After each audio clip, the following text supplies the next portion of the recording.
pala si PFC Jennifer Humamoy Manay, 964845 Infantry Philippine Army. So, ikwento ko lang po kung bakit ako naging army ngayon at paano ako nakapasok sa pagiging army.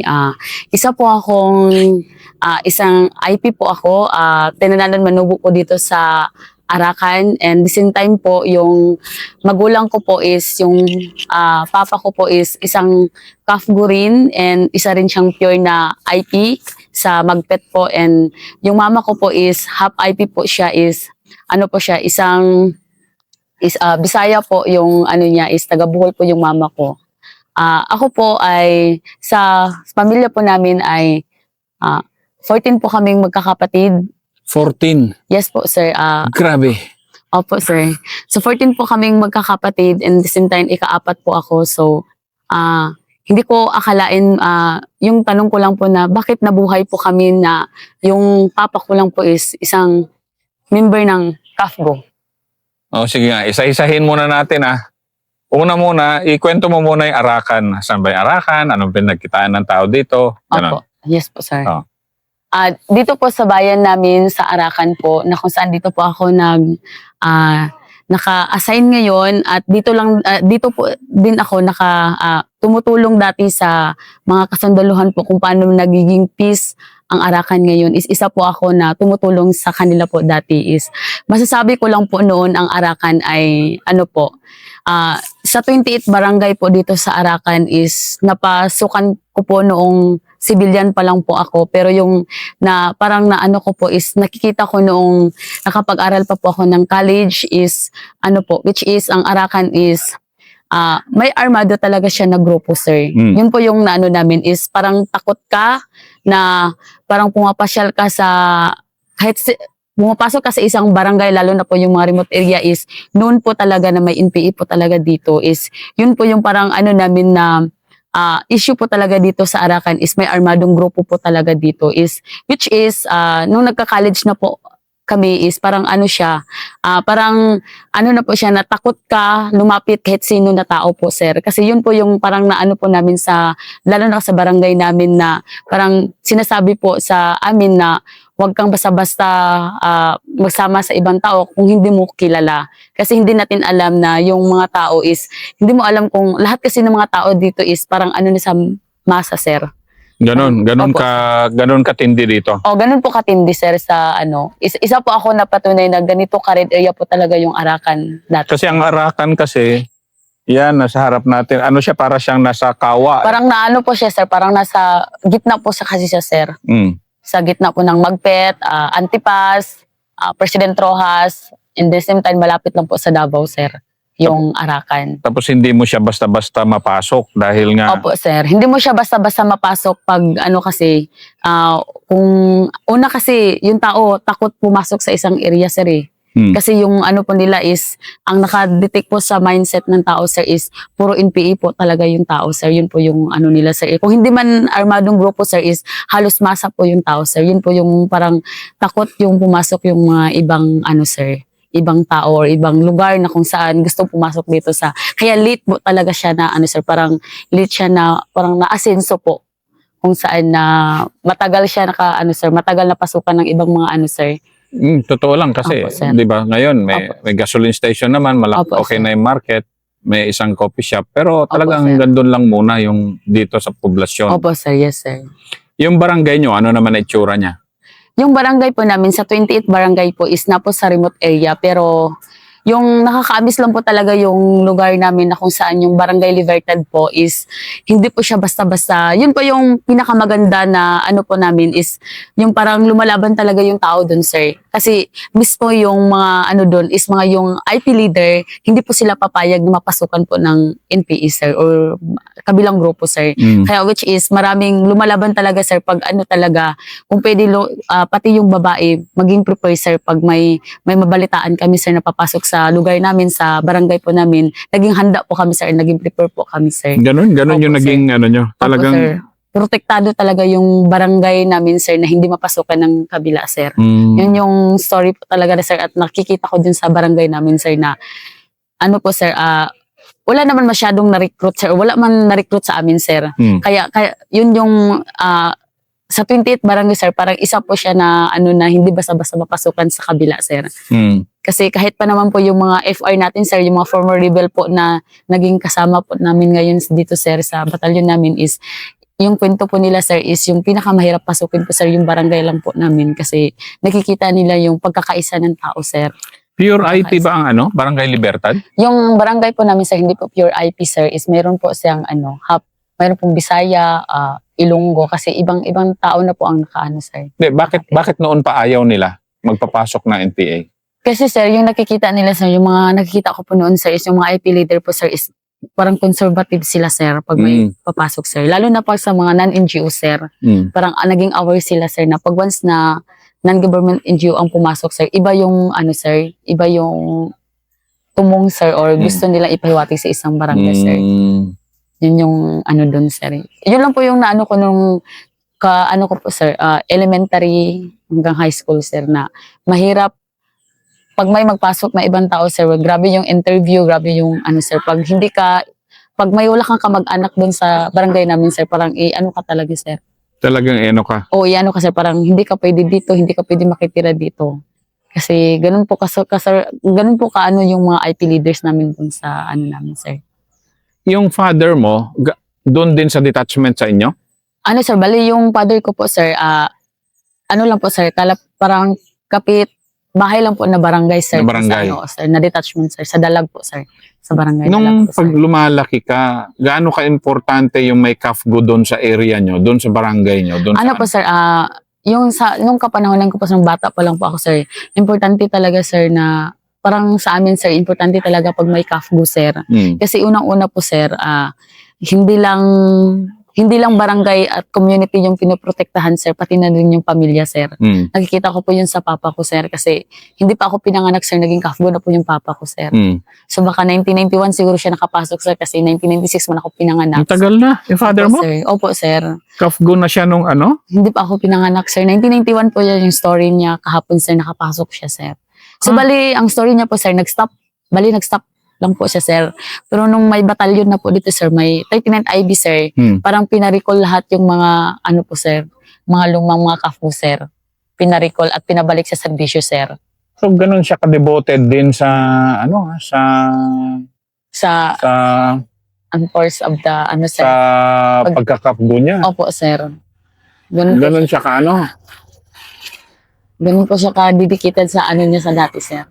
Kasi hindi po namin alam bakit nabuhay kami, sir, na 14 kami magkakapatid dahil lang sa pagka-CAFGO niya, sir. At the same time, siguro yung mama ko lang po, sir, arisgada po talaga sir, para mabuhay kami, sir. Hindi kasi nga, sige nga, ikwento mo nga gaano rin ano ang buhay nyo. Kasi nga, 14 kayo magkakapatid. Ang CAFGO naman, di man malaki ang... Oh, sir, yung nadatnan niya pa na, sir, parang 200, 500. Yung ganun ba? Paano pagkasyahin? O sige nga, ayokong mag-ano ng hirap ng buhay, pero pwede mo ba ikwento yung hirap ng buhay? Yung ano po namin, yung buhay po namin dati is, ano po talaga siya, super mahirap po, kasi syempre yung papa ko isang tapos syempre ang nadatnan ko po noon na sahod is parang, nadatnan ko lang po dati, sir, is 1K yung 1K lang yung sir, parang SE, sir.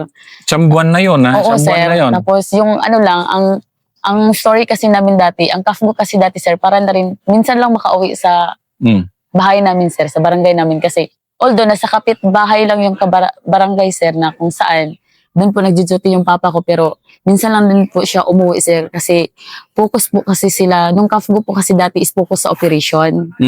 Focus sila sa operation, kaya ano talaga, sir, parang hinahanap talaga nila yung kung saan yung kalaban dati, sir. Kaya yung natandaan ko po nung bata pa lang po ako is, natandaan ko parang pang-apat naka-encounter yung papa ko sa, ano po, sir, sa encuentro, sir, sa labanan. So, nun pong ano ko is, napakahirap po talaga yung buhay namin kasi yung mama ko, nagtitinda lang po yung mama ko, sir. Tapos in the same time po yung mama ko is parang nagpaanak yung mama ko, sir. Yun lang yung ano namin, parang hanap buhay namin, magsasaka. Minsan pag walang duty yung papa ko, sir, magsasaka po yung papa ko, sir, pag walang duty. Pag magbalik naman sa duty, sir, doon naman sa ano. Tapos yung mama ko lang yung tumutulong sa kanya at nag-a-assist lang din sa amin, sir. Bakit siya nag-CAFGO? CAFGO. Hindi mo Dati, pa alam, hindi ka pa pinanganak, kafgo na siya oo, sir, hindi ko, yung story niya kasi, sir, ano daw, parang sa sobra daw, sa family ata nila, sir, na parang pinapatay ng, sir, NPA. Sa kalaban po, sir. Yung pamilya niya po, sir, kasi doon sa Manubisa, as Magpet po, sir, marami po daw talagang NPA, sir, at pinapasok po talaga. Kaya, yung sabi niya sa amin, doon daw siya nag-interest na, sir, gusto siya mag-kafgo kasi gusto niya protektahan yung pamilya niya, sir. Yung magiging pamilya niya, sir, yun yung sabi niya. Kasi yung sa past niya po, sir, sa pamilya niya, sa parent niya, is parang namatay po. Maraming namatay din sa po, sir. Yung parang sa gulo, sir, ba? Nagka-enkwentruhan sila, sir, sa labanan. Kaya yung area kasi nila sa Magpet kasi, sir, pinapasok talaga ng, sir, kabilang grupo, sir, sa Kaya yun yung sinabi niya sa akin na nagka-interest siya dati magiging kafgo is because gusto niyang protektahan yung sa susunod na pamilya niya, sir.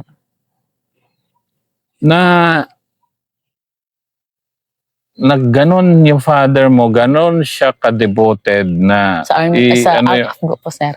Na talagang pinapagkasya niya lahat. Kasi nga, pag di ba, medyo, yan na tapos, ang pagkakapgo naman ng mga panahon na yun, puro operation din yan Puro operation po, sir.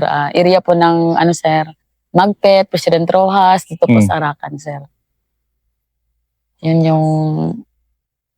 Tapos, sige nga, nung lumalaki ka na, sige. Nung lumalaki na po ako, sir, syempre ako, sir, bilang isang, po, sir, din ko po na, sir, habang lumalaki po kasi ako, sir, ako po yung first ate, sir, ikaapat po ako. Parang ko po, sir, parang ko po sa mindset ko, mahirap maging mahirap, sir. Kaya, bilang isang IP rin, parang nakikita ko rin, sir, na pag, kasi, bilang isang tribo kasi, usually maaga mag-asawa, yung mga, po sa amin doon, sa lugar namin, sir. Kaya po nung, sir, nung nag-high school po ako, nasa isip ko talaga, sir, nasa mindset ko talaga, parang tinignan ko talaga yung hirap ng buhay namin, sir. Na, ayaw ko maaga mag-asawa kasi gusto ko, tumulong muna sa pamilya ko, gusto ko makapagtapos ng pag-aaral and same time. Gusto ko, kasi nakikita ko talaga yung hirap, sir. Kasi ayaw ko, parang nasa isip ko, sir, hindi naman ayaw ko matulad sa mama ko, pero nakita ko yung, sir, kung gaano talaga kahirap na maaga mag-asawa, ganun, sir. Yung, kaya, nung nag-high school po ako, sir, hindi muna ako nag-boyfriend, parang concentrate muna ako sa pag-aaral, sir. Nakaranas pa kami na nag-aaral ako ng high school na sa isang araw, parang isang beses lang kumain, sir, dahil nga sa walang-wala, sir. Walang-wala. Pero yun yung ginamit ko, sir, na magiging motivation para mag-go ako sa pagiging college life ko, sir. Kaya nung sir, nung nag-high school na ako, parang nag-share na ako sa parent ko, sir, na gusto kong makapag-college, sir. Kasi syempre, gusto kong makapag-aral ng college, sir. Sabi ng mama ko, hindi daw kaya, pero pumilit ako, sir, eh. Gusto ko talagang mag-aral ng college, kaya sabi ko sa mga magulang ko, sir, sa papa at mama ko, sir, na kahit maghanap na lang ako ng paraan or gusto ko talaga makapag-aral. Kaya nung sir, nung pagtapos ko ng high school, pag-college ko, sir, dyan sa CFCST po, sir, Cotabato College of Science and Technology po, sir, dyan po ako graduate ng college. Nakapagtapos po ako ng college, sir, sa pamagitan po ng working student. Kasi, po, sir, ayoko kasing umasa sa mga magulang ko, sir. Kasi, syempre, nakita ko yung hirap na, yung imbis itulong nila sa akin, sir, naging independent, parang po, sir, nasanay pa ako maging independent na woman, sir, na kaya kong buhayin yung sarili ko na hindi sa magulang ko, sir.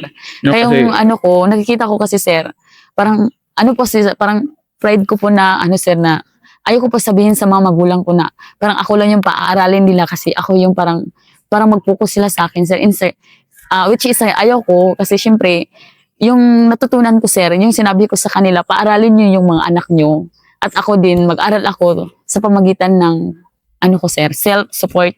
Kasi yung natutunan ko kasi, yung sinabi ko sa magulang ko, sir, yung natutunan ko, hindi ko maibigay sa mga kapatid ko. Kasi kung ano yung natutunan ko sa akin lang yun, hindi ko mas okay talaga na kung mag-aral ako, mag-aral din sila para may matutunan din sila sa buhay nila, sir. Kaya, nung nag-college na po ako, sir, iniyakan ko po talaga yung mga magulang ko, sir. Kaya, para mag-enroll lang po ako ng college, sir. Umiyak talaga ako sa kanila, sir. Kasi gusto ko talaga mag-aral, sir. Kaya yung binubuhay ni mama na baboy, sir, bininta niya para sa enrollment ko, sir.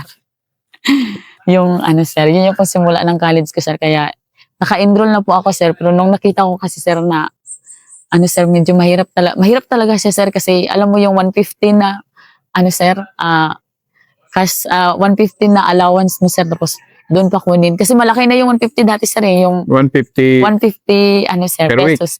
Oo, per week sir. Oh. Tapos yun pa kunin lahat ng ano mo sir. Kaya naka-decision po ako sir na mag-working student na lang ako para yung support ng mga magulang ko sir is ano na lang, yung kung may mga bayaran na lang po sila na medyo malalaki sir, pero yung pagkain at boarding house ko sir, malibre na po. Yun yung, So anong naging trabaho mo?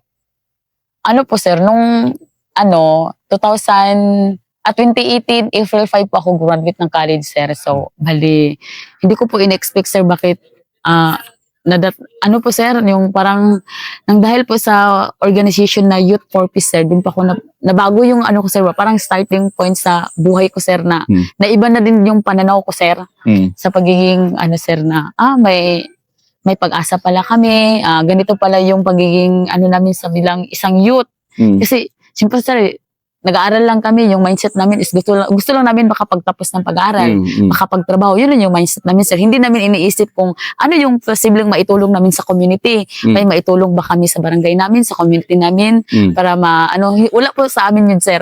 Parang nabago lang po yun, na-change yung mind namin sir, nung dumating yung organization sir na youth. Na kung saan is, ang nag-guide po sir is yung mga Philippine Army po sir. Yung mga, Ganun? opo sir, yung nag-guide po parang nag-guide sir na, parang nag-assist lang po sila sir. Pero through, ano talaga sila, yung youth purpose po sir, parang starting lang po na, parang naiba yung pananaw namin sa buhay sir. Na, pwede pala kami makatulong sa community, yun po sir. Habang nag-aaral po ako ng college sir is, may, ano po sir, activity po na, parang IP youth lang siya sir. Parang sa IP lang talaga siya. Kaya nung sir, may kaibigan ako na parang nag-ano siya ba, mga IP din yung kasamahan ko sir, na nag-invite sa akin sir na pwede daw akong magsali dun sa IP youth. Kasi para naman doon yung sa IP.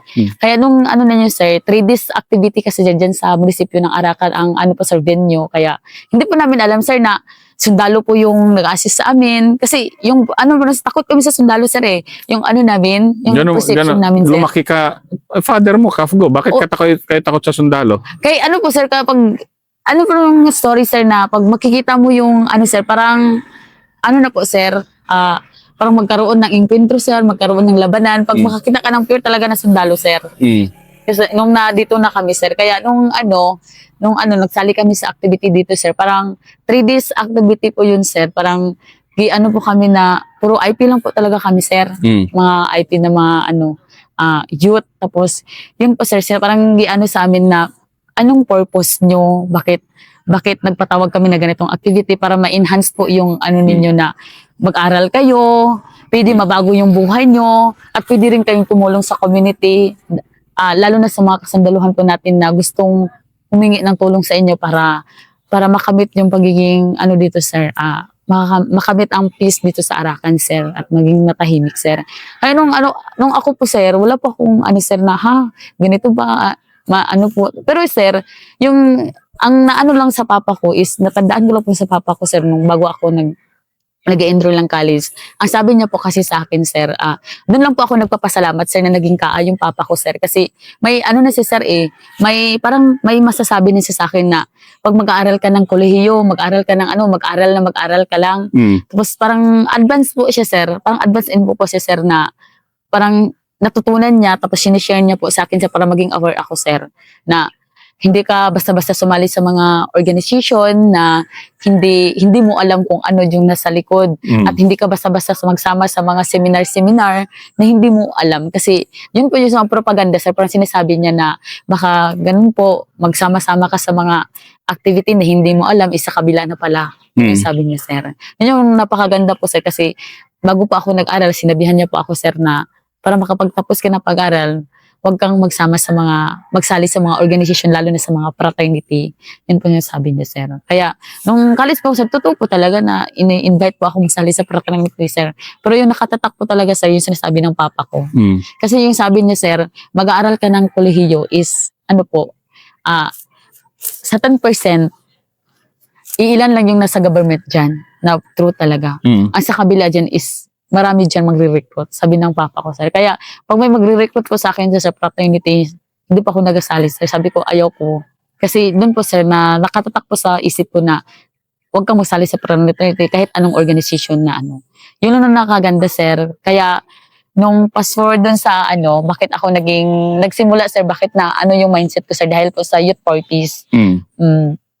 Unang-una po talaga, sir, syempre, bilang isang IP, parang, po, sir, ba, yung nasa namin, hindi pa namin maano yung confidence namin, sir, maipakita. Sige nga, ikwento mo nga bakit kadalasan ng mga IP hindi ganun kataas yung confidence. Po, sir, nung po namin, sir, is, hindi po nila maipakita yung confidence nila because of, takot sila ma-judge, sir.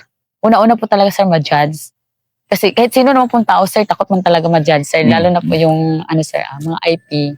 Tulad ko na, dati wala akong, sir, wala akong talent na paano makipag-usap sa tao. Paano makipag-usap sa mga stakeholders, sir, ganun po, sir. So, takot kami makipag-usap sa mga mayor, sa mga municipal councilor, kasi parang nauna po yung, ayaw ko kasi takot kami i-judge. Pero nung, po, sir, parang tinitrain po kami, nagasali po kami ng mga seminar, sir. Parang doon po na-enhance, sir, na, ganito, may, pala, parang may, para mapakita po yung confidence namin, sir. Kaya doon nagsimula yung pagiging confidence namin, sir, na sumasali kami sa mga activities sa mga, sir, sa munisipyo ko dito sa Arakan, sir. Kaya, pero ano naman kayo? Half Boholana ka, half Bisaya ka, tapos half IP. Apo, sir. So, pero hindi mo nakuha yung confidence ng Boholana? Kasi, sir, kasi yung pamilya namin, sir, parang adapt talaga nila yung pagiging IP, sir. Sige, ikwento mo nga yung pagiging IP. Ano ba yung pagiging IP? Ang pagiging IP po, sir, una po, sir, maging conservative po talaga, sir. Ano ba yung conservative? Conservative po sa lahat ng mga, sir, mga lalo na sa mga remote area, sir. Na Sample. Para maging aware po, sir. Kasi dati po, sir, parang hindi sa amin yung mag-aral, sir. Hindi priority. Hindi priority mag-aral. Oo, sir. Hindi priority mag-aral, sir. Kaya yung sir, parang na-enhance lang talaga nung nasimulan na, sir, na may nakapagtapos na. Ganun, sir. Parang naiba na po yung mindset ng sir. Ano pa yung pagka-conservative ng IP? Especially ng tribo nyo, Ano nga ba ulit yung tribo mo? Sir, Tinalanan Manubo po, sir, ng Arakan, sir. Bali, magkakaiba kasi yung Manobo, di ba? Opo, sir. Tapos, yung po, sir, bali yung po sa amin, sa tribo po namin, sir, yung ko, sir, is, pag magka-boyfriend ka, sir, tapos gusto ka, yung mo is gusto ng parent mo, pwede na kayo mag-asawa, sir, kung gusto lang ng parent mo. Pero kung ayaw mo talaga, sir, parang mapilitan ka, sir. Yun po dati, sir. Yung parang po siya dati, parang always mo makikita, sir, ba, na kahit ayaw pa mag-asawa ng bata, kung gusto ng parent, parang iguna nila, sir. Ganun ba yun? May ganun pa talaga, sir. Nadatnan pa namin yun, sir. Pero yung sir, is nakikita ko naman kasi, sir, sinabihan ko yung papa ko, yung mga magulang ko. Ako, ayaw ko pa talaga mag-asawa. Kung may gusto mo, kasi uso yan dati, sir, na pag gusto ka ng lalaki, parang parent na diretso, sir, ang ligawan, hindi ikaw. Ganon. Parang hingiin ka, sir, ba? Ganon yung parang sir. Hingiin ka? Oo, hingiin ka na, asawahin ko na yung anak mo kasi gusto ko yung anak nyo. Pero, syempre, sir, hindi kasi nila nakikita, sir, pa na, anong parang maging problem, sir. Sir ba? So, pero ano naman ang reaction ng, ano naman reaction ng parents pag hingiin ka ng, grabe na sir? term yan, hingiin. Sir, pag gusto yung parent nila na, sige, paasawahin na itong anak natin, ganito, ganyan. Sir. Kaya, dun talaga, sir. Pero ako talaga, sir, naiba yung pananaw ko, sir, dahil sa hirap, sir. Kaya sabi ko sa ko, kung may pumupunta dito sa inyo, magsabi na asawahin ako, kayo na lang ang mag-asawa, basta ako ayaw ko talaga mag-asawa pa. Yung sabi ko, sir, kaya gusto ko talaga makapag-aral ng tapos, sir. Yun yung sinabi ko sa kanila, sir. Kaya dati, sir, pag may magpunta sa kanila, magsabi na, ito, ganito, gusto ka daw ni ganito, ganyan. Kaya sabi ko, okay naman yan, wala man yung problema, basta ayaw ko pa talaga mag-asawa. Kaya sabi ko sa mga gulang ko, sir, kayo ang maghanap ng mga pasawa niya, hindi ako. Yun yung sabi ko, sir. Yan yung mahirap talaga sa sir. Parang late yung sir. Sa IP. Sir, late. Ano pa yung mga kakaiba sa pagka-IP mo? Yung doon sa tribo nyo? Ano pa yung kakaiba ng mga... Ngayon, sundalo ka na so may compare mo na So, kung doon sa dati, sir. Sa dati, yung... Ano sir, yung ano talaga sir, ang pinaka-the best din talaga sa amin sir is yung tulong-tulungan sir. Bayanihan sir. Ganon. Opo sir. Sample. Halimbawa sir sa pamilya namin, pag may, halimbawa yung ano namin, isang kamag-anak namin walang lupa. Tapos yung ginagawa po namin sa ano namin sir is, binibigyan po siya ng lupa para magkaroon din siya ng hanap buhay sir. Yan yung parang, hanggang ngayon sir, hindi ko rin siya pwedeng mawala sa amin sir. Na pwede kong madala sir at pwede kong ma-share sa ano sir. Ganon yung ano nyo. Opo sir. Lalo na pag may, halimbawa sir, ikaw wala kang bahay, gusto mo magkabahay, parang bayanihan, ano lang siya sir na, Tutulungan ka rin. oo, tutulungan natin to magkaroon ng bahay, tapos isang ano lang sir. Yun yung ano din sir. Parang Yun ang maganda magandang sa- impact din siya sir na, magandang impact siya na gusto mo siyang i-share sa iba sa kung saan ka pupunta sir na ganun yung nasa lugar namin, ganun yung nasa barangay namin na pwede kong isabi na proud ako kasi ganito, magtulungan kami. Ganun po yung nasa barangay po namin sir. Kaya ano po sir, parang hindi ko alam sir bakit napunta ako. Hindi man ako nangarap na maging sundalo dati sir. Hindi ko alam bakit napunta ako. Pero sabi mo nagkafgo ka. Oo sir, nagkafgo pa ako for 3 years sir. After college, before. Pagkatapos ko na ng college sir. Talaga? Opo sir. Sige nga. Ang story kasi sir is ganito sir, habang nag-aaral pa ako ng college, fourth year college na ako nun sir, is nagsisimula na din ako sumasali sa mga youth symposium sir, na kung saan kasama po yung 39th IB before sir, mga kasundaluhan po natin dito sa Arakan sir. Bali, Bravo company po ng 39th IB lang po dito sir ang na-assign. Pero Red Area pa talaga dito sa Arakan sir. Kaya nung ano po sir, is parang lagi po nila akong tinatawagan na, gusto mong sumama sa ganito, ganyan, may activity kami, ganito. Tapos parang ano ko po sir na, sige sir, magsama ako kasi gusto kong magtulong sir, ganito, ganyan. Tapos, pero nag-aaral pa ako noon sir, Kaya sabi ko, sa isip ko sir, tama ba itong pinasok ko? Tama ba itong ginagawa ko na sumasama ako sa mga, sa army para tumutulong sa kanila? Tapos, siyempre, nung pag-aaral ko sir, hindi ko din pinabayaan yung pag-aaral ko sir. Kahit nag-working student ako sir, sumasama pa rin ako sa ano ko. Kaya doon na-mold yung ano ko sir. Doon na-mold ko na, may ano pala kami, parang, ang ginawa po kasi ng army sa amin noon sir is, po sir, parang, ikaw magsalita ka din, ganito ganyan. Anong purpose mo? Bakit nandito tayo? Ganun sir. Kaya nung sir, graduate, hindi pa sir, graduate na ako sir. 2018 sir, April 5 is nagpaalam na po ako dun sa head ng sir, yung sabi ko kay Sir Mojica na dating Brigade General ng 901st Brigade na sabi ko sir, gusto ko lang po magpaalam sir kasi nakapagtapos na po ako ng pag-aral ko sir. Gusto ko talaga makatulong sa pamilya ko sir at makapagtrabaho. Sabi niya, gusto mo ng trabaho? Sabi niya, sir ba? Sabi ko, oo sir, gusto ko ng trabaho. Sabi niya, ayaw mo ba maging kafgo? Sabi niya, sir. Ang question niya sa akin, sir. Sabi ko, ayaw mo maging kafgo? Sabi ko, kafgo, sir. Sabi ko dun, sir. Tapos sa isip ko lang, sir, 4 years ang natapos ko, tapos magka-kafgo lang ako. Yun na nasa isip ko, pero hindi ko sinabi sa kanya, sir. Nasa isip ko lang. Tapos sabi niya, tapos ang nasa isip ko talaga, sir, kafgo man din yung papa ko. Tapos alangan magka-kafgo ako. Tapos dalawa na kami kafgo. Tapos yung nasa isip ko, sir, alam ko yung buhay ng pagiging kafgo, sir. Tapos yung, sir ba? Tapos sabi ko sa kanya, sir, ayaw ko, sir, kasi baka mamatay lang din ako, sir, ganito, ganyan. Hindi ako, parang nakita ko, sir, na, hindi ako ganun ka power, sir, na same sa papa ko, sir. Na kahit ilang enkwentro yung nadaanan, buhay pa rin, ganun po. Nasa isip ko, sir, pero hindi ko sinabi kay, nun. Tapos sabi niya, ayaw mo talaga tanggapin. Sabi niya, ayaw ko talaga, sir. Sabi niya. Tapos nung sir, nagkatrabaho na ako sa Davao kasi nagpaalam ako nagtrabaho ng Davao, sir. Parang siguro, sir, hindi ako swerte sa Davao side, sir, kasi nagiging katulong pa ako dun, sir. Kasi ang gusto ko na experience, sir, ba, na gusto kong lumabas sa, siyempre, bukid, pupunta ng syudad, sir. Gusto kong ma-explore yung kung anong meron sa syudad, sir. Kaya nagtatrabaho muna ako dun, sir. Parang, hindi, mga 1 month na siguro ako, sir. Pinaricol na naman ako ni Sir Mojica, sir.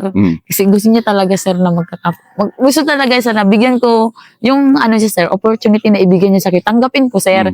Kaya pinatawag ako, sir, pinauwi ako. Dinala naman ako dun sa, sir, sa kampo nila, sir. Kaya sabi niya sa akin, kinausap na naman niya ako, sir. Sabi niya, ayaw mo talaga tanggapin yung opportunity na binigay ko sa'yo. Sabi niya, dami yung tawag niya sa akin, sir. Sabi ko, sir, takot kasi ako, sir, kasi alam mo naman yung area namin, sir, napaka-red area. Tapos noon, sir, nag-usap kami, may hindi man, sir, ba, sabi niya, Day, sabi niya, may tanong ako sa'yo. Sabi, ano yun, sir? Sabi, di ba isa kang IP? Sabi niya, sir, isa kong IP. Tapos, okay lang ba sa'yo na, 10 years from now, ganun yung sabi niya sa akin, sir, 10 years from now, red area pa rin yung Arakan. Magulo pa rin yung Arakan. Papayag ka ba na maging anak mo sa susunod? Madatnan pa rin yung kaguluhan dito sa Arakan. Yun sabi niya sa akin, sir. Sabi ko, hindi, sir. Sabi ko, sir, hindi, sir. Hindi ako papayag, sir. Kaya gani, lumapit kami sa inyo. Kayo yung namin. Para hindi namin kaya. Sabi niya sa akin noon, sir, hindi namin kaya papasok sa area nyo. Kaya, ito yung dahilan na opportunity na binigay ko sa'yo, tulungan mo kami kasi hindi namin kaya. So, yung sabi niya sa akin, sir, napakahirap naman, sir, baka mamatay ako, ganito, ganyan. Sabi niya, hindi, andito kami, tulungan ka namin. Kami ang bahala sa'yo. Sabi niya sa akin, sir, ano pang gagawin ko?